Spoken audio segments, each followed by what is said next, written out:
Introduction to functions. What is a function? Hi, how are you? From this video onwards, we are going to see a completely new concept called functions.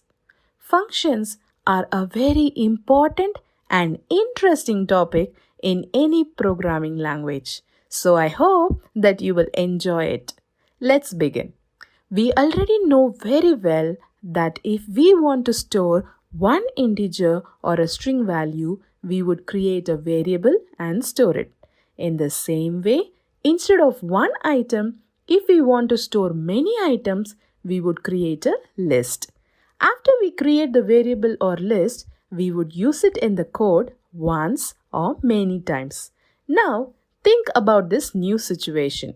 Let us say we have written many lines of code and we want to use the same lines again and again. What will you do? I can hear you saying that you will write the code again and again every time. But that is very boring, correct? Imagine that the code is too long. Then what will happen? We will take a lot of time to write it again and again. What if you are lazy like me? You will not like to write it so many times. Then what shall we do? Is there another smart way? Yes. Just like storing values and list items, we can store the lines of code also. Then we can also use it once or many times in the code as we like. So the easy and smart way is to store the code and use it again and again instead of writing it again and again. This concept is called function. Let us see an interesting example to understand functions more easily. Creating and using a function is just like installing and using a lift or elevator. Let me explain. Remember, I mentioned at the beginning that we can create a function once and use it many times. Let me explain that point using our lift example.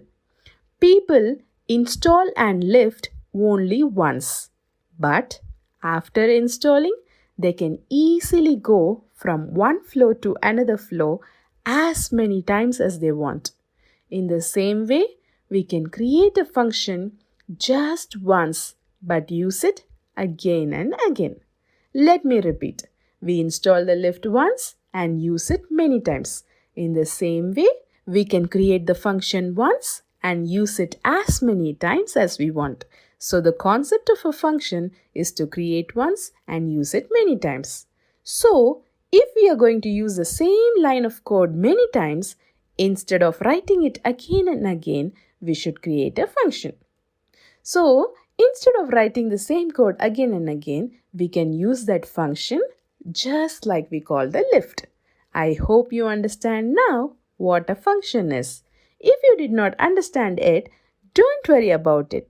In the next video, we will see how to write a function and then it will be even easier to understand it. Let us see how to write a function in the next video. Bye bye.